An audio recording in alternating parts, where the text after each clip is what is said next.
हाय दोस्तों, मैं दीपक पंडित आप सभी को अपने YouTube चैनल में फिर से हार्दिक अभिनंदन करता हूं और स्वागत करता हूं। आज हम लोग पढ़ेंगे सर्किल का पार्ट 4। मतलब क्या कि इसका 3 वाले में हम लोग पढ़े थे वृत्तखंड और दीर्घवृत्तखंड, लघु वृत्तखंड के बारे में। आज हम लोग पढ़ेंगे त्रिज्यखंड और वृत्तखंड में संबंध। इसके बाद पढ़ेंगे वृत्त और उसकी रेखा में संबंध। ठीक है, तो हम लोग देखते हैं। ये होता था हम लोग का वृत्त और इसमें ये वाला भाग होता था लघु वृत्तखंड और ये वाला भाग होता था दीर्घवृत्तखंड।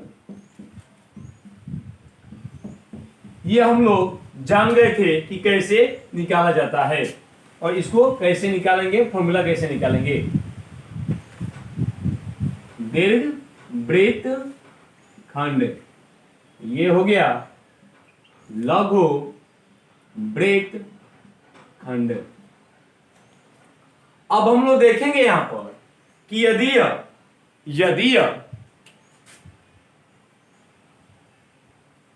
इस केंद्र से एक त्रिज्या इधर खींच दिया जाए और एक त्रिज्या इधर खींच दिया जाए तो ये वाला जो भाग होता है, ये वाला जो भाग होता है, ये वाला जो भाग होता है वह त्रिज्यखंड होगा या वृत्तखंड होगा, ये हम लोग समझेंगे। ठीक है, क्योंकि हम बोले थे कि दो त्रिज्या और एक चाप उसके संगत चाप से निकाले गए खंड को हम लोग त्रिज्यखंड कहते हैं। और ये जीवा का भी तो काम कर रहा है, सबसे बड़ी जीवा है जिसको व्यास कहते हैं। और जीवा और चाप से निकाले गए खंड को वृत्तखंड कहते हैं। जीवा और चाप से निकाले गए खंड को वृत्तखंड कहते हैं। तो यहां पर इसको हम त्रिज्यखंड कहेंगे या वृत्तखंड कहेंगे। तो यहां पर हम लोग समझेंगे कि इसको हम त्रिज्यखंड भी कह सकते हैं और वृत्तखंड भी कह सकते हैं। मतलब ये वाला भाग, ये जो है, ये या तो त्रिज्यखंड हम इसको कह सकते हैं या वृत्तखंड कह सकते हैं, ये दोनों कह सकते हैं। या इसको अर्धवृत्त भी कह सकते हैं। ये तीनों एक ही होता है, इसमें कोई अंतर नहीं होता है। सबका फॉर्मूला पाई आर स्क्वायर बटा 2 ही होता है। सबका फॉर्मूला पाई आर स्क्वायर बटा 2 होता है और यह इतना ही एरिया होता है, इतना ही एरिया होता है। और सभी में 180 डिग्री का ही एंगल बनता है। मतलब कोई कह रहा है कि अर्धवृत्त का क्षेत्रफल निकालो, कोई कह रहा है नहीं वृत्तखंड अर्धवृत्तखंड का क्षेत्रफल निकालो, ये हो जाएगा अर्धवृत्तखंड अच्छा होगा ज्यादा। अर्ध, यहां पर भी अर्ध।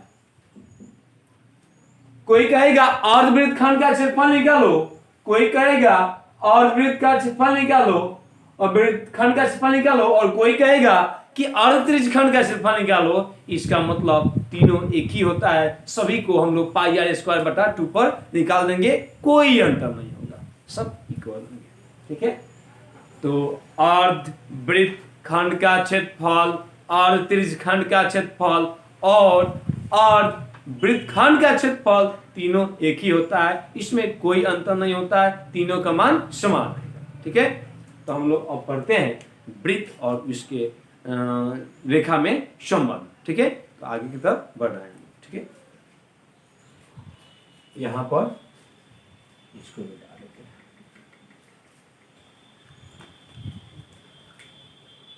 ये हम लोग जानते हैं कि एक वृत्त में अनेक त्रिज्याएं होती है और सभी सभी त्रिज्याएं समान होती है उस वृत्त की। अनेक व्यास होती है, सभी व्यास भी समान होती है उसके अंदर एक ही वृत्त के लिए। अब जीवाएं जो होती है अलग अलग होती है, सब एक दूसरे की, ठीक है। तो अब हम लोग देखते हैं कि एक वृत्त के केंद्र से यदि घुमाया जाए गोल तो वहां पर 360 डिग्री बनता है, कोण बनता है। एक आकृति ऐसे हम बना दे रहे हैं, एक आकृति ऐसे बना दे रहे हैं और एक आकृति ऐसे बना दे रहे हैं। ये तीनों में क्या अंतर है? ये 3 गो वृत्त हुआ और 3 गो रेखा हुआ। ये इसको ए मान लेते हैं, इसको बी मान लेते हैं, इस आकृति को सी मान लेते हैं। यहां पर देख रहे हैं कि एक वृत्त और एक रेखा में संभवतः 3 ही कंडीशन हो सकता है, ऐसे ही 3 कंडीशन हो सकता है, ऐसे ही एक दूसरे के तुलना हो सकती है। देखिए यहां पर ये जो है वृत्त, ये जो वृत्त है, ये रेखा इसको स्पर्श करके निकल रही है, इसलिए इस रेखा को स्पर्श रेखा कहेंगे। इस आकृति में ये जो रेखा है इस वृत्त को स्पर्श करके निकल रही है, इसलिए इस रेखा को स्पर्श रेखा कहेंगे। और ये चूंकि बिंदुओं के समूह से वृत्त यह बना है ऐसे ऐसे, तो ये एक ही बिंदु पे स्पर्श करके निकलती है और इस बिंदु को कहेंगे स्पर्श बिंदु। मतलब वृत्त जिस बिंदु को स्पर्श करते हुए निकलती है उस बिंदु को स्पर्श बिंदु कहते हैं, ठीक है। और वृत्त को स्पर्श करके जाने वाली रेखा को स्पर्श रेखा कहते हैं। और ये जो है ये अस्पर्श रेखा है, ये स्पर्श नहीं करती है, ठीक है। ये वृत्त अलग है और ये रेखा अलग है, ठीक है। इसको अस्पर्श रेखा कहेंगे, ठीक है। अब इसमें देखेंगे हम सी वाला आकृति में कि ये जो रेखा है वृत्त को एकदम काट करके गई है, प्रतिच्छेद करके गई है, इसलिए इस रेखा को हम प्रतिच्छेदी रेखा कहते हैं। इस रेखा को हम प्रतिच्छेदी रेखा कहेंगे, ठीक है। या इस रेखा को हम छेदक रेखा भी कहेंगे।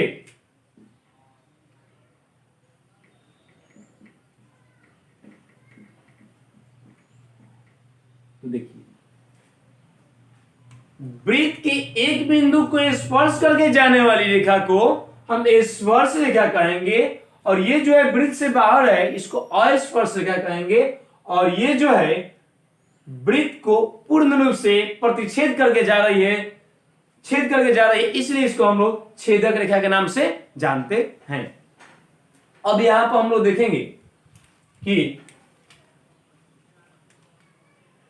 कोई, और इसमें कुछ इंपॉर्टेंट हम लोग चीज सीखेंगे कि तीन असंरेखी बिंदु से एक वृत्त बनाया जा सकता है। 3 असंरेखी बिंदु से एक वृत्त बनाया जा सकता है। असंरेखी का मतलब होता है वह एक पर एक ना हो, अलग अलग हो, ऐसे मिलाते हुए एक हम वृत्त बना सकते हैं, ठीक है। तो एक वृत्त में ये वृत्त है और इसमें अनेक स्पर्श रेखाएं हो जाती है, ऐसे ऐसे ऐसे ऐसे ऐसे ऐसे ऐसे एक वृत्त में अनेक स्पर्श रेखा खींच सकते हैं, ठीक है। क्योंकि वृत्त जो बना है अनेक बिंदुओं से बना है, ऐसे। प्रत्येक बिंदु पर एक स्पर्श रेखा। इस प्रकार अनेक बिंदु अनंत स्पर्श रेखा। ठीक है, एक वृत्त के बाह्य बिंदु से, बाह्य बिंदु मतलब वृत्त के बाहर वाला बिंदु, बाह्य बिंदु मतलब वृत्त के बाहर वाला बिंदु से वृत्त पर केवल दो ही स्पर्श रेखा खींची जा सकती है, एक यह और एक यह। एक वृत्त के बाह्य बिंदु से केवल दो ही स्पर्श रेखा खींची जा सकती है और ये दोनों की लंबाई आपस में समान होती है। अगर ये वृत्त है और इसके बाह्य बिंदु यह है, इसको कहते हैं बाह्य बिंदु, बाह्य बिंदु, और इस पर यह स्पर्श बिंदु हो गया और यह भी स्पर्श बिंदु हो गया। तो यहां से एक गो स्पर्श रेखा और यहां से एक गो स्पर्श रेखा। इसको P माने, इसको A माने और इसको B माने, तो यहां पर AP बराबर होता है BP के। यही जो होता है स्पर्श रेखा की लंबाई होता है और आपस में इक्वल होगी। एक वृत्त के बाह्य बिंदु से दो स्पर्श रेखा खींची जा सकती है और दोनों की लंबाई आपस में हमेशा बराबर होती है। यहां पर केंद्र होता है, यहां से त्रिज्या, यहां से त्रिज्या, ये जो त्रिज्या होती है स्पर्श रेखा पर लंब होती है। ये जो त्रिज्या होती है, ये जो त्रिज्या होती है रेडियस, वह स्पर्श रेखा पर लंब होती है।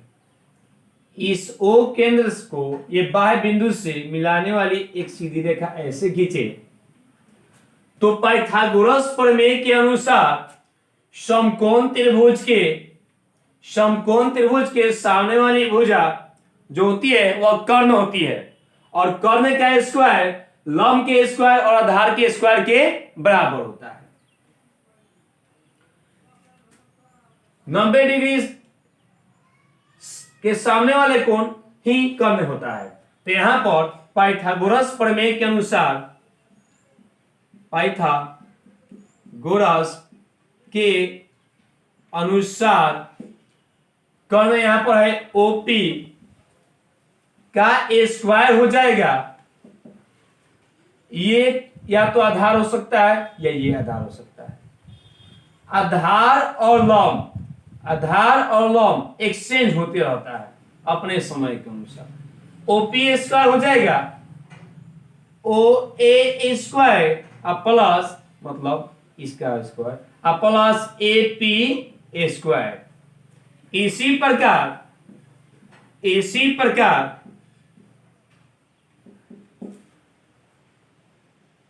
OP स्क्वायर हो जाएगा। ठीक, इस त्रिभुज के लिए पहले जो हम निकाले थे OAP के लिए निकाले थे। अब हम लोग इस त्रिभुज में देखेंगे OBP में, तो कर्ण के काम OP करेगा तो OP के स्क्वायर बराबर हो जाएगा OBA square plus BP square हो जाएगा। अब देखिए ये दोनों में LHS समान है तो RHS भी समान हो जाएगा। ये दोनों में LHS समान है तो RHS भी समान हो जाएगा। मतलब OA square plus AP square बराबर हो जाएगा OB square plus BP square. देखिए LHS समान है इसलिए RHS भी समान है। OA है यह त्रिज्या के बराबर है, मतलब त्रिज्या का स्क्वायर प्लस AP का मान नहीं पता ऐसे ही इसको छोड़ दो। OB की जगह पर हम फिर से लिख सकते हैं RA स्क्वायर OB स्क्वायर, अर्थात यहां से यहां तक का दूरी और यही OB जो है, यही जो OB है यह R के बराबर है, तो R का स्क्वायर लिख सकते हैं plus BP square. R square से R स्क्वायर कट गया, बच गया AP स्क्वायर बराबर BP स्क्वायर, स्क्वायर से स्क्वायर खत्म, AP बराबर BP। तो हम लोग कह सकते हैं, देखिए यहां AP मतलब ये वाला बराबर है इसके BP के, मतलब कह सकते हैं एक वृत्त में दो स्पर्श रेखा खींची जा सकती है और दोनों की लंबाई आपस में समान होती है। ठीक है, एक वृत्त में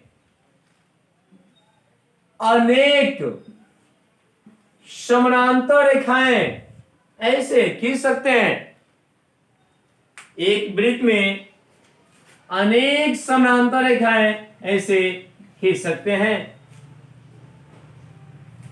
अगर यह कहा जाए कि एक वृत्त में कितनी समानांतर स्पर्श रेखा खींची जा सकती है, तो यह दो, एक ऐसे ऊपर से स्पर्श करके जाना चाहिए और एक ऐसे।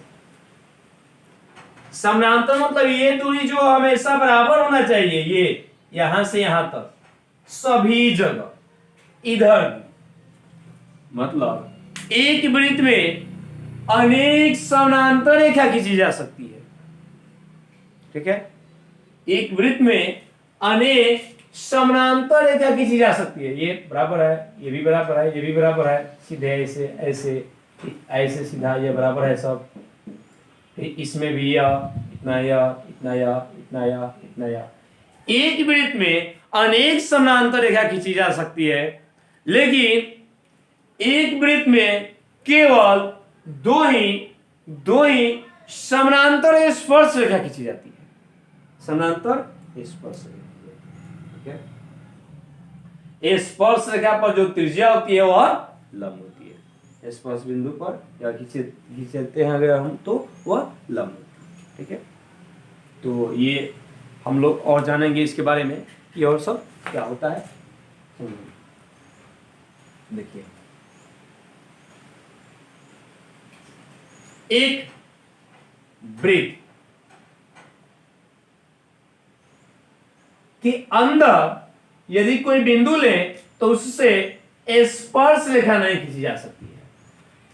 एक वृत्त के अंदर यदि कहीं हम बिंदु ले तो उससे स्पर्श रेखा नहीं खींची जा सकती है। स्पर्श रेखा खींचने के लिए उस वृत्त से बाह्य बिंदु पर एक बिंदु होना चाहिए कहीं ना कहीं, तब उससे हम स्पर्श नहीं खींच सकते, अन्यथा नहीं खींच सकते। ठीक है, तो आज के लिए इतना ही, और हम लोग पढ़ेंगे इसके आगे, इसी से बढ़ करके इसमें और कुछ हम लोग सीखेंगे, और इस तरह सीखते हुए हम लोग बहुत अच्छा से वृत्त के बारे में ज्ञान लेंगे। और आप लोग मास्क पहन करके घर पे अपना रहिए और हमारे वीडियो देखते रहिए रेगुलर, कोई दिक्कत नहीं होगा। घर पर भी आप बहुत अच्छा तैयारी कर सकते हैं बोर्ड में, और 100 में 100 ला सकते हैं। लाए भी हैं, पढ़ाए भी है, बहुत स्टूडेंट लाया भी है। और आप लोग बहुत निफिक्र रहिए और मैथ पढ़िए, जबरदस्त पढ़िए और हमेशा पढ़ते रहिए। Stay home, stay life.